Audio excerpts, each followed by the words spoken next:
Taxi! Where to, mate? Hello, mate. 55 Tufton Street, please. 55 Tufton Street, SW1. Yep, I know it well. Hop in, sir. This is A Nation of Taxpayers, a weekly podcast from the Taxpayers Alliance. This episode of A Nation of Taxpayers is being recorded at the Reform UK conference. Welcome, I'm your host Duncan Barkes. Alongside me from the TPA is our favourite angry young man, Will Yarwood. Good to see you, Will. Good to see you, Duncan. How are you, mate? I'm very well indeed. We're standing just in front of the stall, which is very busy. We have a panel at 7 o'clock this evening talking about taxation. You've been manning the stand or the stall for the last few hours. What have people been saying to you? People are very enthusiastic about reform, but one thing I have noticed, Duncan, and this is something me and you have talked about quite a lot before, they want a serious policy platform on reform, not just on migration and not just on like what we might call woke stuff, but actually on economics, because people are realising now that Britain's current economic climate is completely unsustainable. You know, people are talking to me about gilt yields, they're talking to me about debt interest, they're talking to me about our current deficits. I'm at a party conference, people are talking to me about markets and how they're operating. I didn't see this last year, I didn't see it at Tory conference last year, I've not seen it at any party conference I've ever been to before, so people are really clued into how bankrupt Britain is. And from what I can tell is people are worried, they're afraid, they think that everything's going to go bust, that the IMF's going to come in and bail us out, and some people see that as a positive, right? Because at least the IMF will say, oh, Reeve, you need to cut spending here, you need to reduce taxes here. But the point of the matter is that people here think reform is getting serious, and they are, but they want them to be even more serious on economic policy, which I think, Duncan, is actually a really positive move from the members. What strikes me about what you've just said is, and you're right, I mean, I'm a veteran of various party political conferences, you never hear conversations about yields when it comes to finance or the economy. It's more about cultural matters, it's more about ideology. So if that's what you've experienced here today, it really suggests that people are possibly finally getting to understand the state that our financial situation, or how bleak it looks. It's cutting through. Yeah, it's completely cutting through, and the fact that people are coming up to me and saying a big thank you to all the work the Taxpayers Alliance does, because as you know, Duncan, we've been running a campaign for the last year on the national debt, and to have people come up to you and say, oh, I saw your video on Rachel Reeves increasing the debt by 200 billion in the last year, that's quite something to see that, and that stuff's really cutting through. I mean, that video I did alone just before I went on holiday, that video alone on Facebook got over 150,000 views. Right, that's not a small amount of people. That's a decent amount. That's a decent chunk of people interested in how the country's finances are in a complete mess. And again, the way in which people are talking to me is not just doom mongering, but a lot of them are very scared, and they're also worried that reform cannot just keep going on this sort of vibes-based, populist-based policy platform that they've been allowed to go on, because hey, they're leading the polls quite significantly now. They need to present a proper plan for government and a proper economic plan. Otherwise, if reform gets in, how's anything going to change? Well, let's find out. Let's go for a little wander. Let's talk to some people here at the conference and find out what people are saying. So, Jacob, thank you for your time. Just give us a little bit of a sense of how you think maybe going forward we need to change how we make the tax system work in this country, which is fairer for British taxpayers. Well, we've clearly got to simplify it. When you've got a tax system that means the Housing Secretary can't understand what stamp duty levels are, it's clearly too complicated for everybody. So we need a simplification, we need lower rates, people are too heavily taxed, but to get that we need the government to do less and to do what it does better. We need very significant expenditure cuts, but there are huge amounts of waste within the system, or not specifically waste, but the government doing things that it shouldn't be doing. Give me an example, or indeed our viewers, an example of the things the government is currently doing but shouldn't be doing. Carbon capture and storage, £20 billion. The Bank of England selling, as part of quantitative tightening, gilts at a massive loss, billions of pounds every year. UKRI, a budget of £20 billion a year that is extremely wasteful. The whole of the Department of Culture, Media and Sport. Do you want me to go on, or is that... Well, some might say culture's important. Culture's very important, and people are more than happy to pay for it. Glyndebourne doesn't rely on the Arts Council, the Royal Opera House does. Shouldn't the Royal Opera House be a little bit more commercial and put on operas that people want to go to see? You were speaking earlier today as part of a panel at the Reform Conference here. Some people have said it's a bit strange, yourself being here. How have you found the event? Well, Nigel Farage always used to come to the Tory party conference, so what is sauce for the goose is sauce for the gander. It's very interesting to come here. It's a very positive atmosphere. Obviously, Reform is doing very well at the moment. There's also been very friendly, welcoming atmosphere. I thought Tories weren't necessarily very popular with reform, but I seem to have got away with it. Saffron, and I am a Durham County Councillor. Durham County Council, which is now under reform control. You're here at the conference today. What's it like being a reform councillor in Durham? It's certainly a big change. For a long time we've had Labour councils. The last council we did have was a coalition, but it didn't quite make the changes for the local people that we needed. And I think reform gives something a bit fresh, something a bit new, and it's certainly energising. You can feel that on the streets. Some people might say that you've got a bit of a challenge on your hands because running councils is not cheap. A lot of councils we know across the United Kingdom have got a shed load of debt, and some reform councillors, when they were standing for election, made the point that vote for us and we'll reduce your council tax bills and we're filling your potholes. How's it going? That is a great question. I think that what we hadn't really realised when stepping into the role, or at least those that weren't as savvy to the political arena, was the fact that it is not just the councillors that have all of the power. It is the people behind it, it is the officers, it is the people that work within the councils that actually make the ultimate decisions in those roles. We can protest and we can advocate to achieve what we want, but it is that pushback, and especially in Durham we are feeling it a lot. Every second of every day I'm getting cases that seem very minimal, that seem very useful, that seem very rational, and a simple answer is no, we can't do that. Are you enjoying the job? I love the job. I love the public-facing element. I know that personalities clash within council. We've all seen that across the country, but we are just finding our feet. But I have to say my community is awesome. They have got behind me really from day one. I think it was within 30 minutes I had my first bit of casework, graffiti, if anything. But I come from a really rural part of County Durham, and I feel like community is a huge factor in all of this, and I think that's what reform brings. Yeah, I completely sympathise with Saffron's take on the backroom bosses. I mean, we at the TPA do our famous Town Hall Rich List every single year, where there's various Town Hall bosses on over £100,000, £150,000, and have huge pension contributions and huge bonuses. And as we've always said, they're the people really running local government, not people like Saffron. But the question I have, I suppose, is do you think reform, when they get into government, really needs to look at actually a way of sort of degunking the back room of local government? Because from what I can see, the only way you can actually get through the spending commitments you guys have, the council tax cuts that you have, and the reform more generally you guys have of local services, that actually needs to come from Westminster to begin with, because as a councillor, you just don't have that power, right? Yeah, I completely agree. I think the civil service on the wider government needs a real look. It needs a complete slimming down. I know that what they do is they move it around. They move it to Canary Wharf, they move it to Whitehall, and they move it around even to Darlington in some places in civil service. And the fact is, moving people around doesn't achieve the results we need. And the fact is, if you move past the moving around and all the gimmicks that the government and the headlines they try to give, the fact is, if governments don't want to succeed for the people, who are they really succeeding? What are they trying to gain? Russell Quirk. I'm a reform member and candidate for a by-election in Hutton South. Russell, many of our listeners will know you from Talk or Talk TV and also other punditry as well. You're here at the Reform UK conference in Brum, not only as a party member but also as a candidate. So it takes quite a leap for some people to go, do you know, I want to make a difference, I want to do something about issues I feel strongly about. What drove you to stand for election?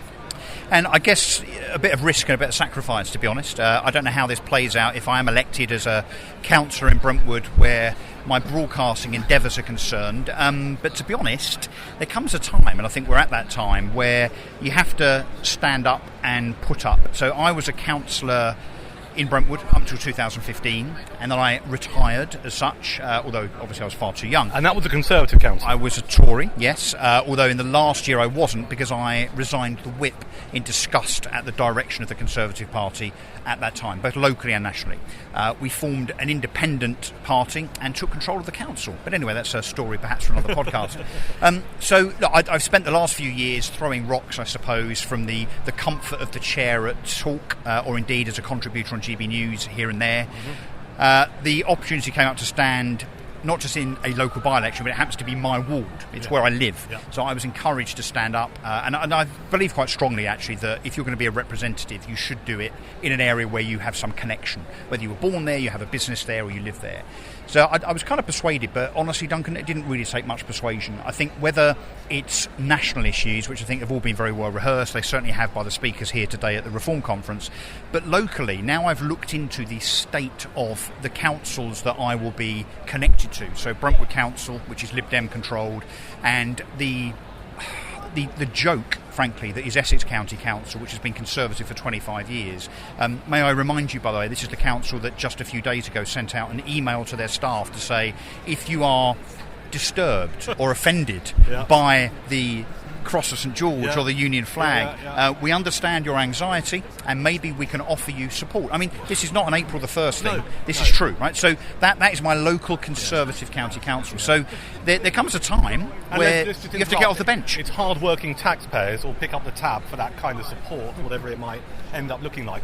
Have you given up on the Conservative Party? Yes. Why? Because I think the Conservative Party gave up on us many years ago. Go on. Honestly. So I think we didn't realise it at the time. So when David Cameron was selected as leader and became Prime Minister, I think we all got behind him because, I guess, of the, what had gone before, really, in terms of, John Major and William Hague and so on. I think the party had lost its way. I think he gave the party some substance, direction. He was a PR man, after all. Yeah. However, what we didn't realise then, and I think we realise now, was that the direction he took us in was just an extension of Blairism, in my opinion. Carried on with an open floodgates approach to immigration. He, of course, let's not forget, 2008, 2009, David Cameron, before being elected as Prime Minister, as the government was the man on a jet ski up in the North Pole talking about the bloody ozone layer. Yeah. We should have realised, shouldn't we, what the Conservative Party were all about back 15 years ago. And he had that ghastly turbine at the back of his house. He did, and he also, do you remember, when it comes to criminality and us being soft on crime, hug a hoodie. Yes, and so on, and so on. So that's the direction of travel the Conservative Party has taken, I think, over the last 15 years. I stuck with it for 4 or 5 years and realised, I think, that it was basically going in a Liberal Democrat direction. Conservatism, someone asked me this once, actually in a selection interview, what is being a Conservative? Now, being a Conservative is being pro-business, pro-free speech, low tax, low immigration, or certainly controlled and selective immigration, and being tough on crime, amongst a few other things. Which one of those things have the Conservatives been notable for as a party for the last 10 years? I would suggest none of those things. So then fast forward to Reform, which I think is basically the Conservative Party with a small c, and Reform and Nigel and his senior team stand for all of the things that I have stood for since I was arguing with my communist history teacher at a Basildon Comprehensive in the 80s. Yeah, you know what, Russell, it's so interesting you say that because I meet so many ex-Tories, young and old, new members, old members, who feel exactly the same way that you do, right? And some are still sticking with the hope that, maybe the Conservative Party will decide to, get rid of Kemi maybe and elect Jenrick, or they might decide to, Kemi might bring up some brilliant policy proposal. But I think the issue with the Conservatives, and this is the thing with, I think Kemi said, this is why she should be elected leader, because they really need to cut through, and she's going to cut through. And I think it's seen that not really cut through at all. But Kemi doesn't have any authenticity. The party selected her for whatever reason. I think that was a huge mistake. Maybe it's down to the way they select their leader on the basis that the MPs really decide in a kind of Marie Antoinette, let them eat cake type way. Right, you can have the choice of these two individuals. I think it should be the other way around. I think the membership should select a long shortlist, if you like, and then maybe leave it up to MPs. So the party, as in the parliamentary party, really decided that it was going to be Kemi. I don't know, maybe because of the moral corruption at the top of the Conservative Party. You might want to cut this bit out, by the way, but the likes of Dougie Smith and others, and Michael Gove, that have controlled the top of the Conservative Party in a very bad way, in my opinion. Let's just, think about Nadine Dorris, who of course has defected to Reform today at this conference, and her book. She writes extensively about that and the corruption, the malevolence, the mischief that certain individuals in the Conservative Party have played with the party, which has made it now not only veer to the left but completely unelectable. Kemi Badenoch is not the answer. She's the answer. I don't quite know what the question is, frankly. I think that Robert Jenrick, in my opinion, should have been selected. But then, although Robert now is feigning concern by way of his right-wing credentials, particularly on fare evaders and immigration and so on, he's doing a good job on social media. But I also remember Robert Jenrick 3 or 4 years ago not having the same right-wing credentials at all. So do we believe Robert Jenrick that he's now all of a sudden much more of a right-winger? I don't think so. Will we actually hear a policy from Kemi Badenoch in the not-too-distant future? She's been leader for a year and a half nearly now. Yep. She still can't decide if she wants to be in or out of the ECHR. And depending on which Conservative Party member you talk to, it's like the bloody hokey-cokey. Are you in it or are you out of it? Some say we're in, some say we're out, some say let's shake it all about. Let's talk about Nadine Dorries for a second, because you mentioned her a few moments ago. It's one of the political stories of the moment.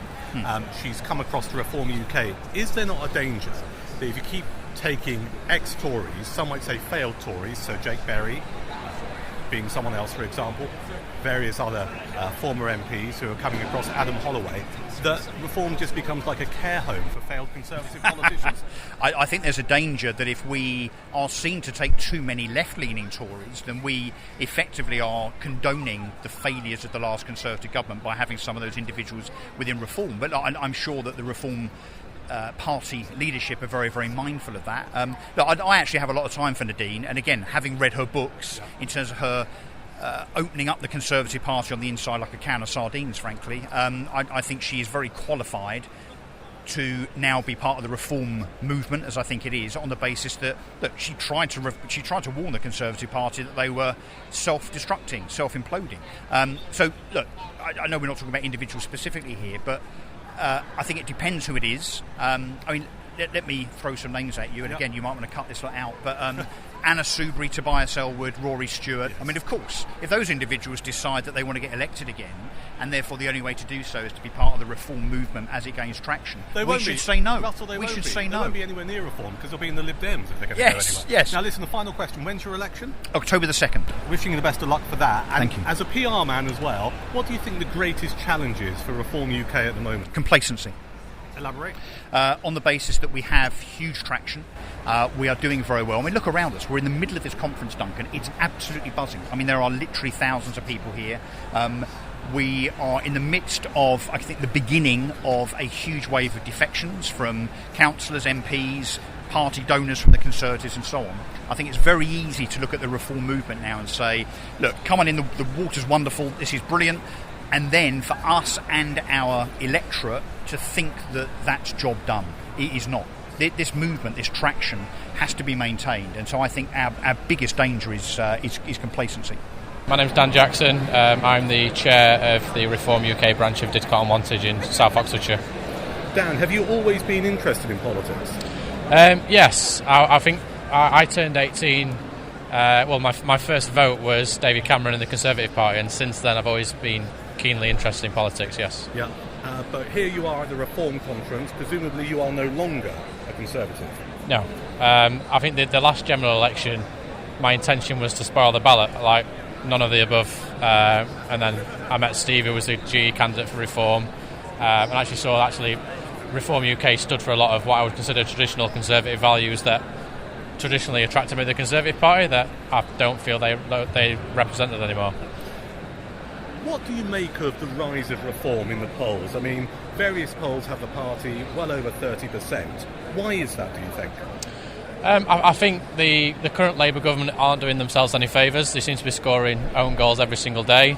And the very few people that voted the Labour Party in, working class people, are being attacked. The pensioners with the winter fuel allowance, we're now seeing inheritance tax. People that want to leave money to the children are now being targeted. I just think the Reform movement is a movement of common sense, in my opinion, and it's a movement that says we're looking after the working people, and actually we're putting Britain first, is my opinion. You mentioned tax there. For you, is that one of the key issues when it comes to politics?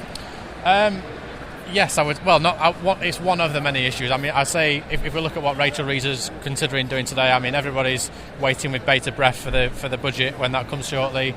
The fact is we're taxed on what we earn, we're taxed on what we buy, taxed on what we own, and when we die we're taxed on that. So it's just getting too much. Like, how large a burden does each individual member of the public have to pay on their earnings? It's difficult to make a decent living, difficult to keep up with the cost of living, and when we're constantly being asked to contribute more, while there's many members of the population that are contributing less, it's difficult to bear.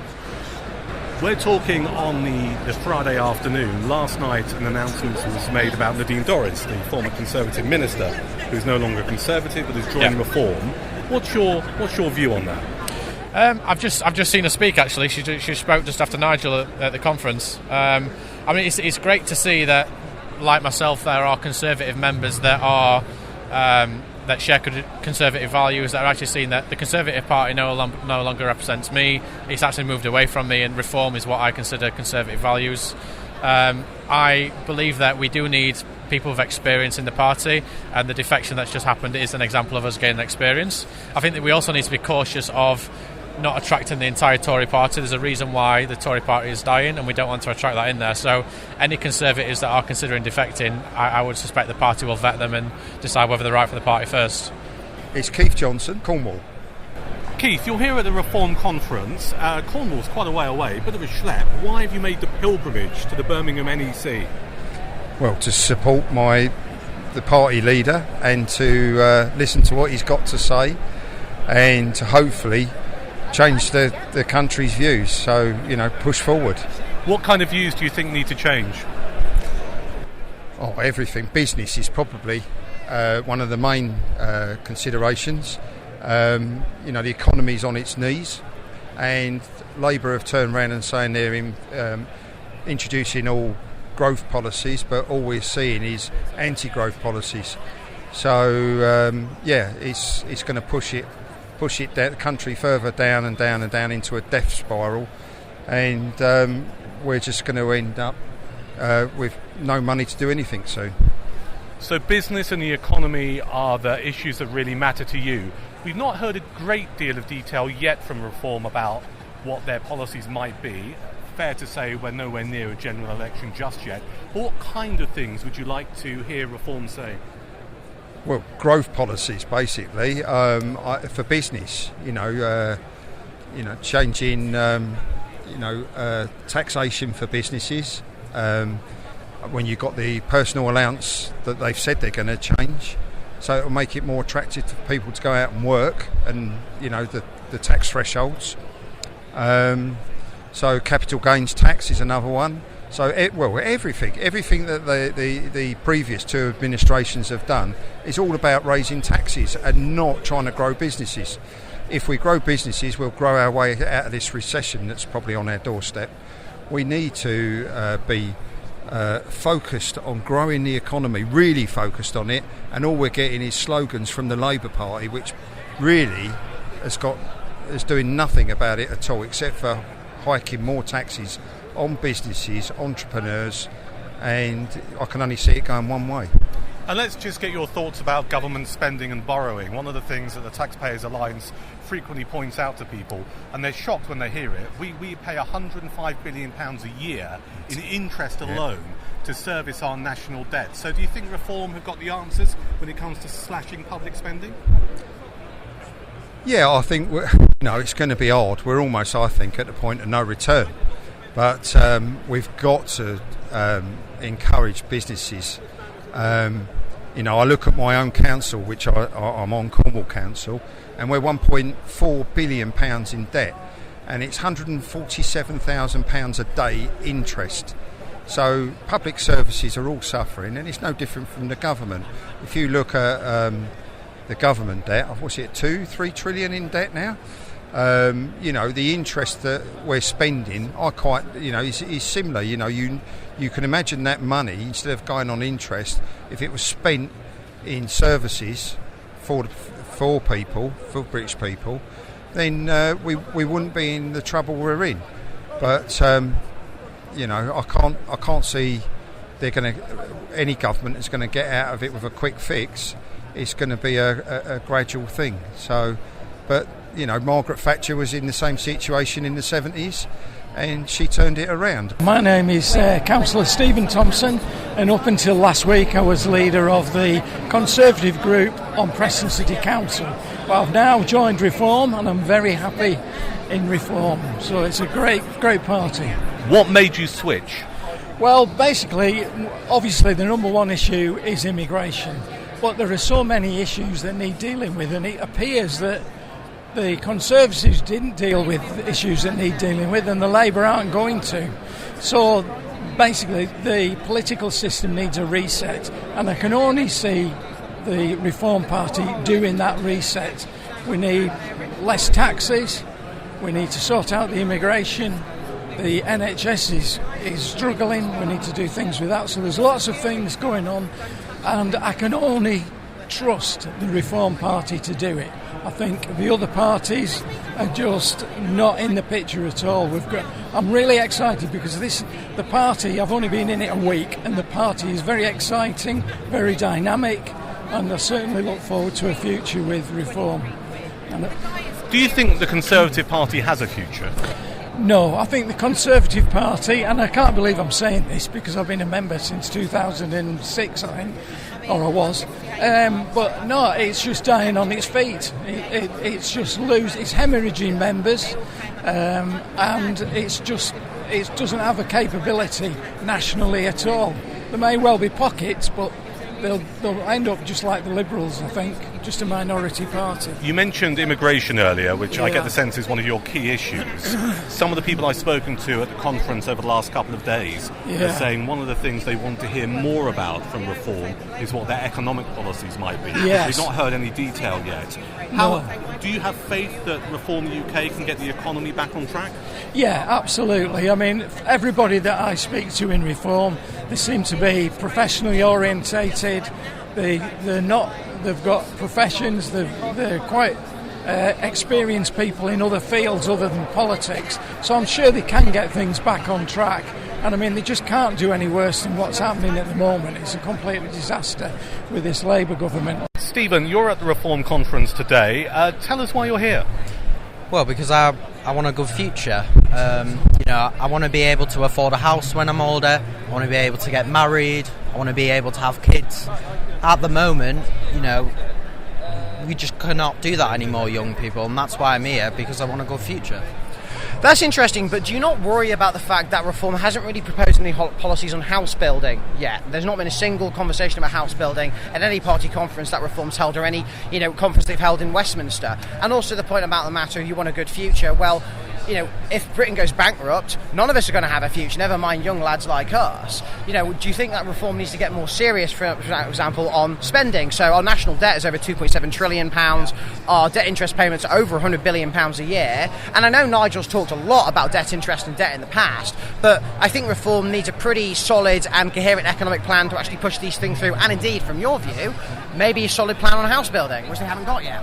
Yeah. Well, Reform has said they're going to, start building on brownfield sites. The stuff like increasing the tax threshold to 20,000. That'll be a big help for, lots of young people who aren't paid that much.